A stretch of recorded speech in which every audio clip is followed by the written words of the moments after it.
백성이 다 세례를 받을새 예수도 세례를 받으시고 기도하실 때 하늘이 열리며 성령이 비둘기 같은 형체로 그의 위에 강림하시더니 하늘로부터 소리가 나기를 너는 내 사랑하는 아들이라 내가 너를 기뻐하노라 하시니라. 아멘. 우린 지난 시간 세례 요한에 대해서 함께 이야기를 나누었습니다. 세례 요한, 그는 광야에서 외치는 자의 하나님의 소리였습니다. 그 소리가 얼마나 좋았는지 비록 광야였지만 빈들이었지만 세례 요한의 소리에 많은 무리들이 빈들로 모였습니다. 그리고 세례 요한의 회개의 목소리를 통하여 소리를 통하여 많은 사람들이 회개의 세례를 받고 회개에 합당한 열매를 맺어가는 삶을 지난 시간 말씀을 통해 함께 나누었습니다. 요한의 세례, 회개의 세례입니다. 그런데 오늘 말씀에 보면 바로 그 회개의 세례 앞에 예수님도 세례를 받는 것을 누가는 기록을 하고 있습니다. 죄가 없으신 예수님, 회개할 것이 없으신 예수님께서 오늘 말씀에 보면 회개의 세례를 선포하는 요한의 세례에 함께 동참을 하게 됩니다. 세례를 받지 않아도 죄가 없으신 예수님께서 왜 구태여 오늘 말씀을 통해 세례를 받으셨을까요? 오히려 예수님께서 세례를 줘야 할 입장이시지만 그러나 겸손하게 예수님께서 세례 요한의 세례에 함께 동참합니다. 오늘 말씀을 통해 예수님께서 세례를 통해 우리에게 보여주시는 하늘의 은혜, 세례 받고 그 이후의 삶이 어떻게 변화되어야 하는지, 물론 이 세례의 모습은 예수님께서 공적 생활의 출발을 의미합니다. 성령님과 하나님과 함께하는 삼위일체 하나님의 공적 사역의 시작을 알리는 선포임과 동시에 우리로 하여금 세례 받는 자가 어떠한 삶을 살아가야 할지 예수님께서 몸소 오늘 말씀을 통해 세례를 통해 우리에게 보여주시고 계시다라는 것입니다. 예수님의 세례의 삶을 통해 우리도 그리스도 안에서 새로운 피조물이 된 하나님의 거룩한 백성으로 세례에 합당한 하나님의 백성으로 살아가는 저와 여러분 되시기를 주님의 이름으로 축원합니다. 여러분, 첫째, 세례를 받고 난 뒤의 변화. 우선 고린도후서 5장 17절의 말씀 함께 한 목소리를 읽습니다. 그런즉 누구든지 그리스도 안에 있으면 새로운 피조물이라 이전 것은 지나갔으니 보라 새 것이 되었도다.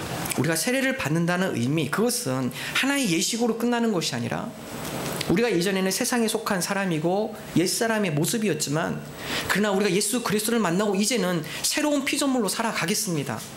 더 이상 옛날의 세상의 가치에 따라 살아가는 것이 아니라 하나님의 백성으로, 그리고 하나님이 기뻐하시는 삶의 모습을 따라 새로운 피조물로 살아가겠습니다 라는 믿음의 고백입니다. 바로 그러한 고백 가운데 우리에게 나타나는 변화, 첫 번째, 오늘 말씀에 보면 기도하는 삶입니다. 오늘 누가복음 3장 21절의 말씀 다시 함께 한 목소리로 읽겠습니다. 백성이 다 세례를 받을새 예수도 세례를 받으시고 기도할 때에 하늘이 열리며. 다른 복음서에는 잘 기록이 되어 있지 않지만 누가는 좀 더 선명하고 세밀하게 기록을 하고 있습니다. 백성이 다 세례를 받을새 예수님도 세례를 받으시고 그 다음의 모습 뭐라고 기록되어 있나요? 기도하실 때입니다. 특별히 누가는 세례 이후에 예수님의 모습, 기도하시는 모습에 조명을 하고 있습니다. 여러분, 그렇습니다. 우리가 세례를 받는 삶, 그리스도 안에서 옛사람의 모습은 버리고 우리가 새로운 피조물로 새로운 삶, 그리스도의 삶을 살아간다는 것은 기도하는 삶을 의미합니다. 인종, 종족, 언어, 문화를 초월해서 어떤 곳이든 예수 그리스도를 만나는 사람들 가운데 나타나는 변화, 언어가 틀려도요, 문화가 틀려도, 종족이 틀려도 나타나는 변화, 공통적인 변화, 그것은 바로 기도하기 시작한다는 것입니다. 예수님 만나기 전에는 기도하지 않는 사람들이 예수님을 만난 뒤에는 기도하는 삶으로 바뀌어진다는 것입니다. 그 의미는 이전에는 내가 내 주관과 내 철학과 내 의지로 살아갔지만, 내 경험에 맞춰 살아갔지만, 그러나 예수님을 만난 그 이후에는 내 지식과 내 힘으로 살아가는 것이 아니라 하늘의 은혜를 맛보며 하늘의 은혜를 구하며 하늘의 도우심을 구하며 하나님의 은혜로 살아가는 것을 고백하기 때문에 그렇습니다. 그렇기 때문에 우리가 세례받는 자, 우리가 성도로서 살아가는 삶, 그 삶은 기도하는 삶인 것을 누가는 우리에게 말씀하고 있습니다. 여러분, 그렇습니다. 크리스찬의 삶, 기도하는 삶입니다. 오늘 말씀에 보면 바로 예수님께서 그렇게 기도하실 때 누가는 한 가지 더 기록을 하고 있습니다. 바로 그때 하늘이 열린다라는 것입니다. 이 땅의 것만 바라보고 사는 것이 아니라 기도할 때 비로소 하늘을 바라볼 수 있고 하늘이 열리고 그 가운데 하나님의 은혜를 맛볼 수 있다는 것입니다. 그래서 기도, 그것은 하늘의 보물을 열 수 있는 키입니다. 하늘의 놀라운 은혜를 여는 마스터 키. 여러분, 그것이 바로 기도라는 사실입니다. 사도 바울은 다음같이 고백합니다. 에베소서 1장 3절의 말씀 함께 한 목소리를 읽습니다. 찬송하리로다. 하나님 곧 우리 주 예수 그리스도의 아버지께서 그리스도 안에서 하늘에 속한 모든 신령한 복을 우리에게 주시되. 바울은 고백합니다. 예수 그리스도를 만나기 전 하늘의 신령한 복이 보이지 않았죠. 이 세상에 있는 곳에 집착했습니다. 눈에 보이는 그 현실만 인정하고 살아갔습니다. 그렇지만 예수 그리스도를 만나고 나서 그리스도 안에서 그에게 새롭게 띄어진 눈, 기도를 통하여 하늘에 속한 신령한 복을 보기 시작합니다. 하나님께서 우리에게 준비해 주신 구원의 은총, 우리의 모든 죄를 사해 주시는 구속의 은혜, 하늘에서 부어주시는 지혜와 총명, 하늘의 비밀의 경륜, 기도를 통하여서 하나님의 비밀, 우리를 예비하신 하나님의 은혜를 보게 되어진다는 것입니다. 여러분, 그렇습니다. 기도하는 삶, 우리가 크리스찬으로 살아간다는 거, 이제는 기도하는 삶을 살아가는 것입니다. 이 세상에 집착하는 것이 아니라 하늘의 은혜, 하늘의 보물을 캐어내는 삶, 하나님의 도우심의 은혜를 바라보는 삶, 하나님과 함께하는 삶, 하나님께서 우리를 위해 준비하신 하늘의 복을 누리는 삶, 바로 그것이 기도하는 삶, 크리스찬의 삶입니다. 아메리카 아파치 부족, 그 부족 가운데 추장이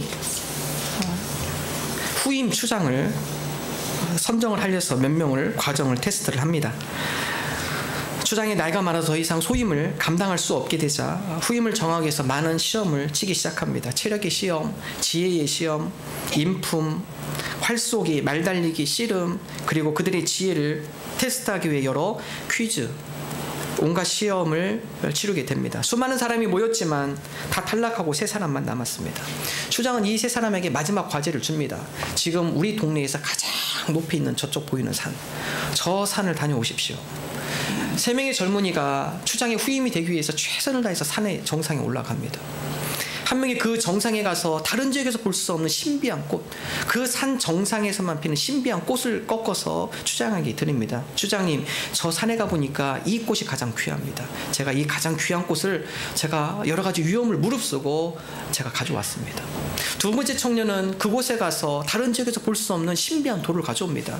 이 돌이야말로 다른 일반 세상에서 볼 수 없는 저 산에서만 볼 수 있는 돌입니다. 이것을 제가 추장님께 갖다 드립니다. 마지막 세 번째, 아무것도 안 가져왔습니다. 추장이 의아하게 생각했습니다. 왜 그대는 빈손으로 왔는가?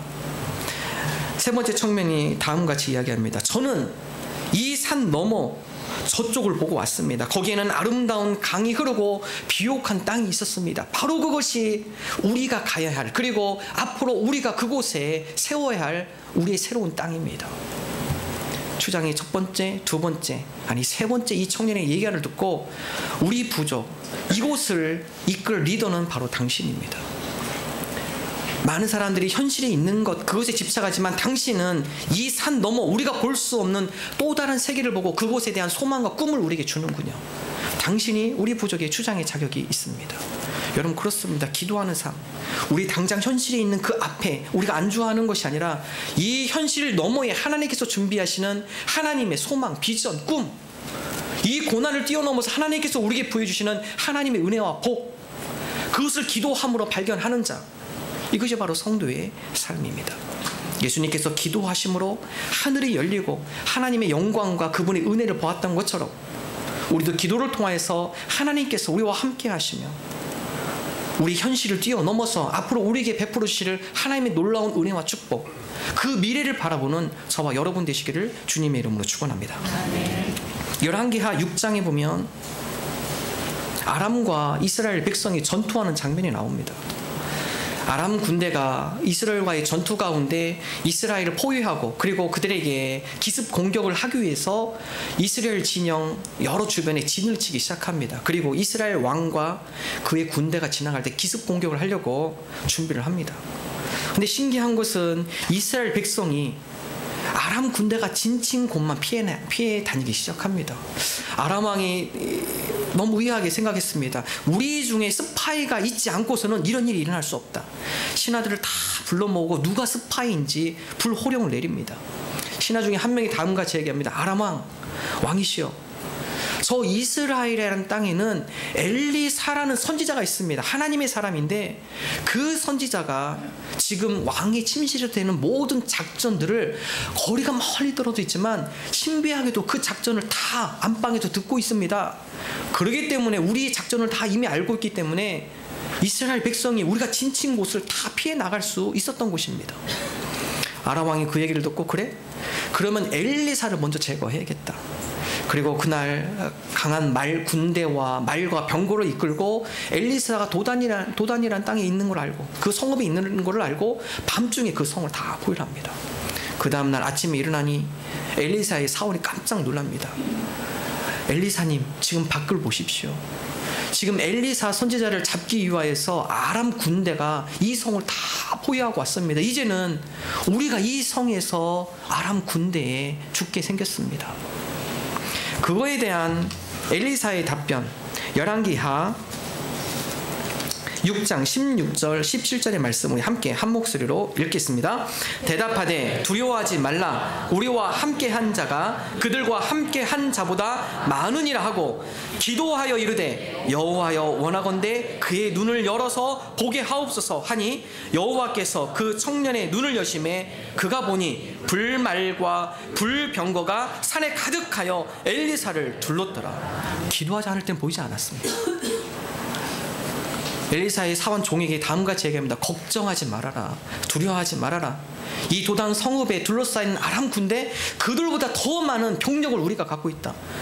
엘리사님, 지금 무슨 말 아십니까? 지금 우리는 민간인밖에 안 되고 저기는 강한 군대가 지금 지키고 있는데 어떻게 저를 이길 수 있습니까?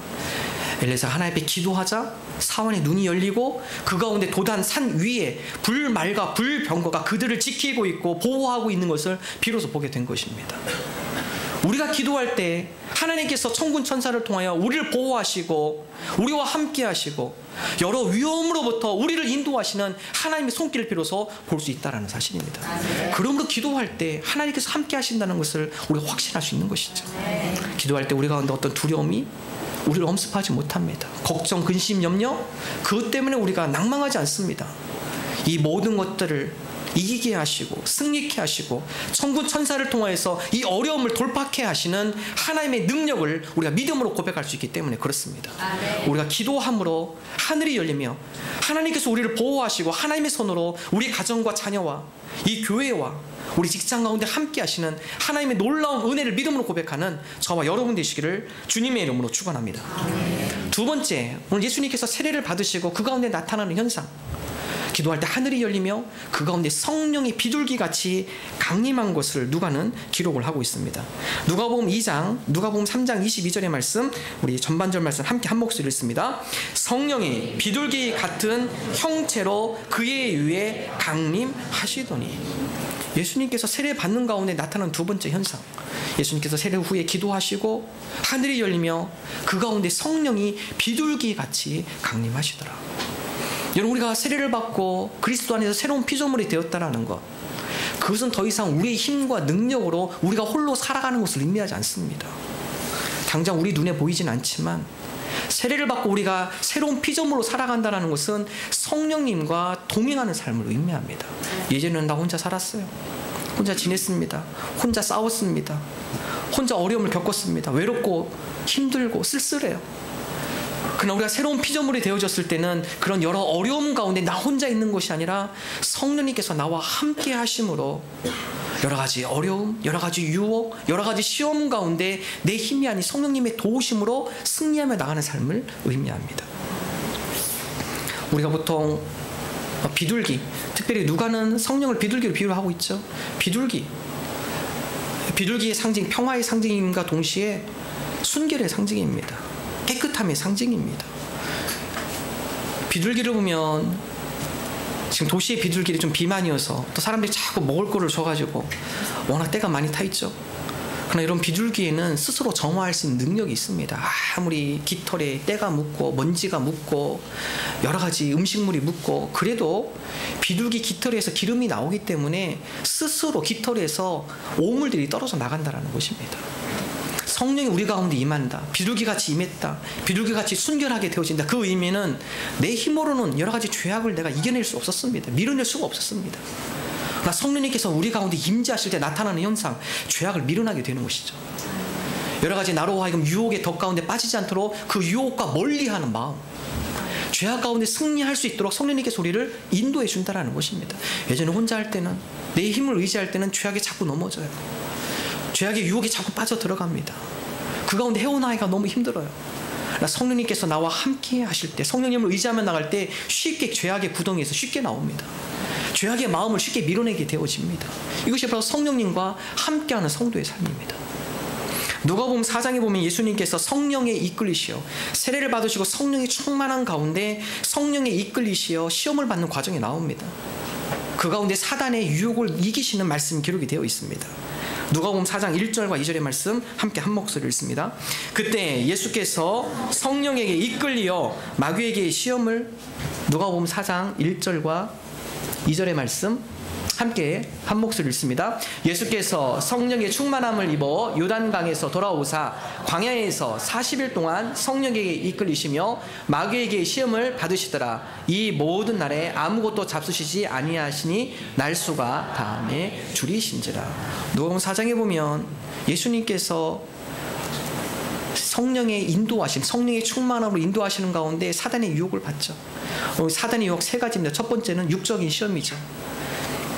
지금 40일 동안 금식하는 가운데 배가 고프니까 이 돌을 떡으로 만들어서 먹으십시오. 사단의 유혹입니다. 우리에게도 여러 육적인 유혹이 있습니다. 사단의 공격이 있습니다. 육적인 쾌락을 추구하는 사단의 노력, 덫이 우리 가운데 있습니다. 예수님께 이것을 말씀으로 이기시죠. 성령에 이끌려서 성령이 충만한 가운데, 말씀 가운데 육적인 유혹을 물리치십니다. 두 번째 유혹, 높은 데로 예수님을 성전 꼭대기로 모시고 가서 내게 절하면 눈에 보이는 이 천지를 다 주겠습니다. 나한테 한번 절해 보십시오. 영적인 시험입니다. 하나님 섬기는 것보다 이 세상에 좋은 곳이 얼마나 많은데 그거 취하기 위해 인생을 바치십시오. 그거 잡기 위해서 여러분의 인생을, 시간과 여러분의 물질을 투자하십시오. 성경은 우리로 하여금 하나님보다도 더 귀히 여기는 것, 하나님보다 우선순위 두는 것, 그것이 우상임을 이야기를 하고 있습니다. 우리의 영적인 시험. 성전 꼭대기로, 성 꼭대기로 예수님을 모시고 와서 이곳에서 뛰어내려 보십시오. 그럼 천군 천사가 당신을 보호할 것입니다. 우리로 하여금 마음과 정신의 시험. 여러분, 예수님뿐만 아니라 우리에게도 사단이 이런 식으로 우리를 유혹하고 공격한다는 사실입니다. 오늘 마태복음, 누가복음 4장에는 예수님께서 그런 시험 가운데 성령님의 인도하심에 따라 육적인 시험, 영적인 시험, 또한 정신적이며 심리적인 시험, 이 모든 것을 이기신 것을 기록을 하고 있습니다. 창세기 1장에 아담은 실패했습니다. 사단의 시험에, 유혹에 넘어가고 말았습니다. 그러나 예수님은 승리하셨습니다. 아담의 후예인 우리도 실수할 수밖에 없습니다. 그렇지만 우리가 예수 그리스도 안에서 성령의 인도하심에 따라 순종하며 나갈 때 우리도 또한 승리할 줄로 믿습니다. 아멘. 성령 충만한 삶, 우리의 영혼이 강건해지는 삶입니다. 사도 요한은 다음과 같이 고백합니다. 요한 3서 2절의 말씀 함께 한 목소리로 읽습니다. 사랑하는 자여, 내 영혼이 잘됨같이 내가 범사에 잘되고 강건하기를 내가 간구하노라. 우리가 성령으로 충만하여 영혼이 건강해질 때, 우리의 영혼이 잘 되어질 때 우리의 범사와 또한 우리가 강건하게 됨을 사도 요한은 고백을 하고 있습니다. 우리가 성령으로 충만하여 우리 영혼이 건강하기를 원합니다. 그럴 때 범사가 잘 되는 것이고 우리가 영과 육이 강건해질 수 있다는 사실입니다. 나무가 자라는 거 보면 눈에 보이는 싸움이 중요하지 않습니다. 우리가 보통 나무를 키우면 그 가운데 농약도 주고 벌레도 잡아주고 또 여러 가지 영양분 주사도 맞히고 그렇게 합니다. 그러나 나무의 싸움은 보이는 싸움이 아니라 보이지 않는 뿌리의 싸움입니다. 씨앗이 심기고 얼마만큼 그 딱딱한 땅에 얼마만큼 잔뿌리를 잘 내리고 또한 땅 밑에 있는 많은 벌레들과의 싸움, 거기에서 잘 이길 때, 그곳에서 잘 버티며 그 과정을 잘 견디어 나가는 나무, 그 나무가 나중에는 눈에 보이는 줄기, 가지, 잎, 열매 모두가 건강해질 수 있다는 것입니다. 즉 눈에 보이는 싸움이 중요한 것이 아니라 그보다 더 본질적 싸움은 보이지 않는 싸움이라는 것입니다. 우리도 마찬가지입니다. 우리의 삶의 눈에 보이는 것, 그것이 먼저 잘 되어지고 강건해지기 위해서는 보이지 않는 영적 전투가 먼저라는 사실입니다. 우리의 영혼이 건강해질 때 우리가 범사가 잘 되고 강건하게 되어진다라는 사실입니다. 거대한 댐이 한 번에 무너지지 않죠. 거대한 댐이 무너지는 것은 그 댐에 있는 작은 틈, 1cm, 2cm의 작은 틈이 있을 때 그 틈 때문에 댐이 한 번에 무너진다라는 것입니다. 멀리서 보면 틈이 보이지 않아요. 하찮은 것으로 여겨질 수 있습니다. 그렇지만 그 보이지 않는 그 댐을 막지 않았을 때는 구멍이 점점 커지게 되고 그 점점 커지는 구멍으로 거대한 댐이 단번에 무너지게 된다라는 것입니다. 우리 가운데 눈에 보이지 않는 싸움, 영적인 전투, 뿌리의 싸움, 하나님 우리로 하여금 이러한 영적 전투에 우리가 승리하게 하여 주옵소서. 그 비결이 바로 성령 충만함. 성령으로 우리가 충만해질 때, 성령의 인도하심에 따라 우리가 살아갈 때 우리의 영혼이 건강해질 줄로 믿습니다. 권투하시는 분이 얘기해요. 챔피언은 링 안에서 되는 것이 아니라 단지 거기서 인정될 뿐이다. 권투하시는 분들 보면 링 안에서 보이는 데서 챔피언이 결정되지 않는다고 합니다.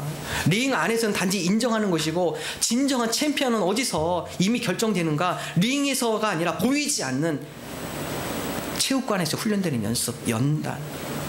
눈에 보이지 않는 곳에서 얼마만큼 성실하게 연단되어졌고 훈련되어졌는가? 거기에서 챔피언이 이미 정해진다라는 것입니다.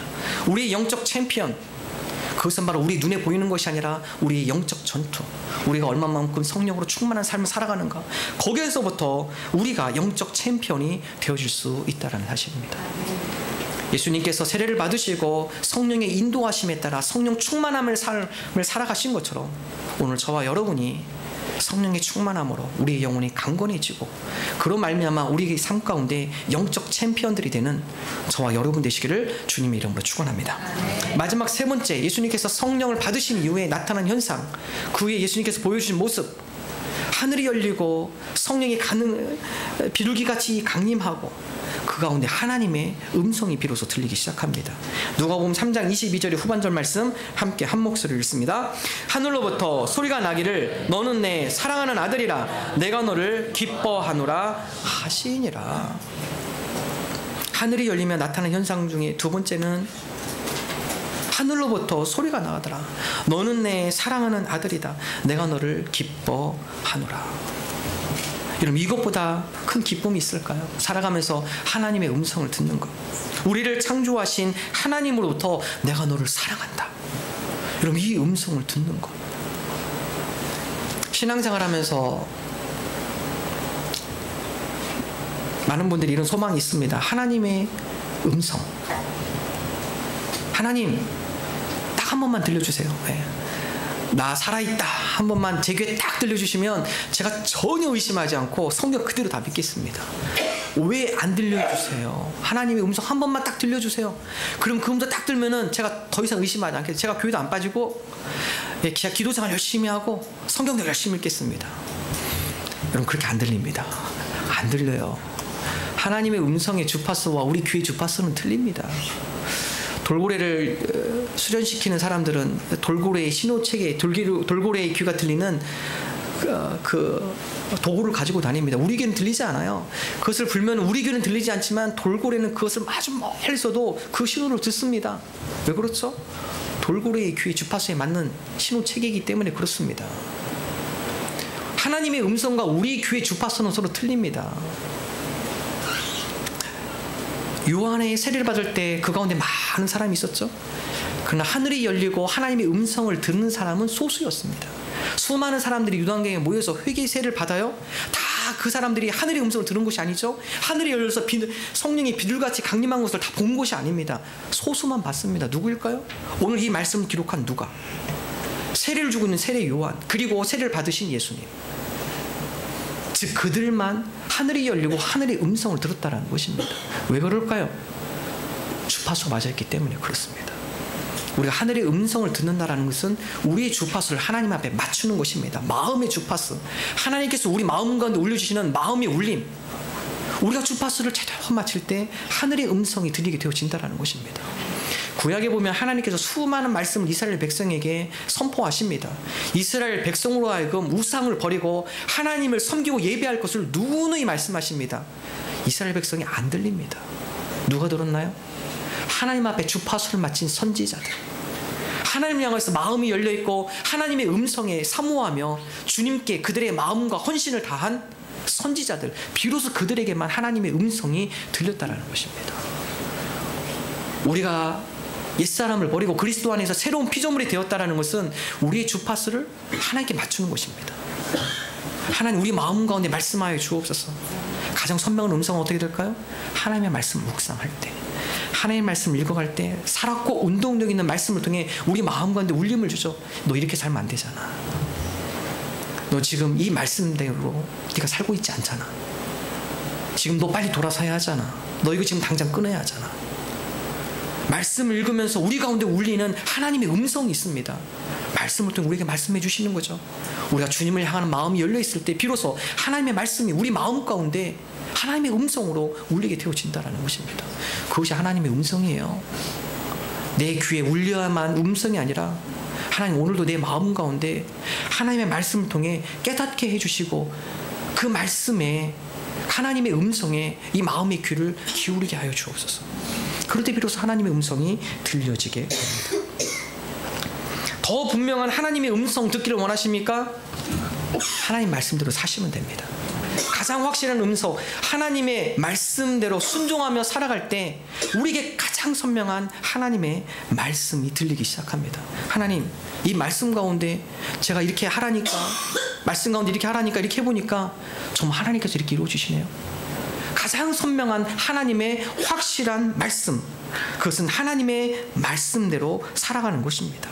하나님 말씀에 순종하며 그 하나님을 의지하며 그 말씀에 따라 살아갈 때 하나님께서 우리에게 응답해 주시는 하나님의 여러 응답, 그것을 통해 가장 선명한 하나님의 말씀을 들을 수 있습니다. 종교개혁자인 칼빈은 다음과 같이 이야기를 합니다. 하나님에 대한 모든 지식은 순종을 통해 나온다. 하나님 알아가고 싶으시나요? 어떤 분들은 그런 얘기를 합니다. 이성적으로 과학적으로 믿어져야 하나님을 믿지 않습니까? 이게 안 되는데, 이성으로 이게 안 되는데 이걸 어떻게 믿습니까? 성경대로 살아보세요. 살아보면 나중에 이해하게 됩니다. 거꾸로 됩니다.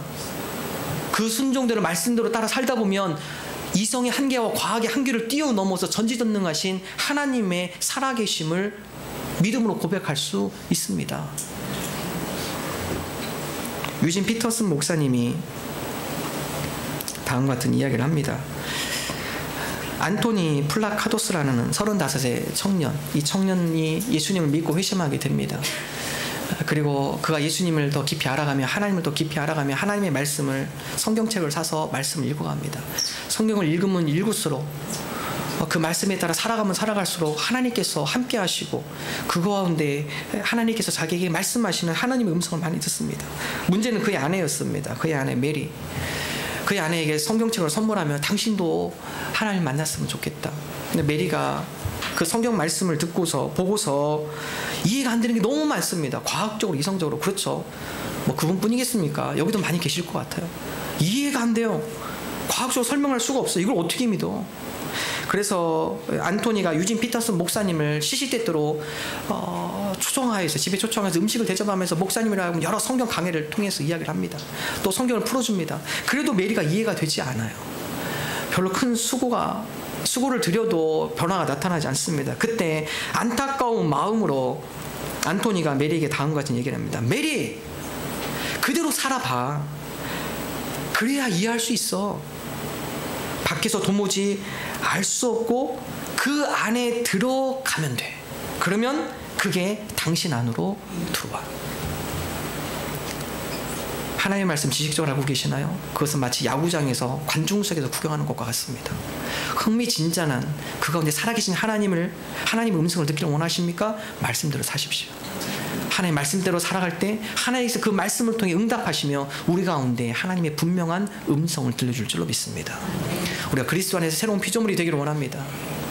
하나님의 기도하는 삶을 통하여 하늘이 열리고 하늘의 놀라운 은혜를 맛보기를 원합니다. 성령님과 함께 하심으로 여러 가지 죄악과 유혹 가운데 믿음으로 승리하기를 원합니다. 하나님의 분명한 음성을 들으며 하나님의 말씀에 순종함으로 살아계신 하나님과 함께하는 저와 여러분 되시기를 주님의 이름으로 축원합니다.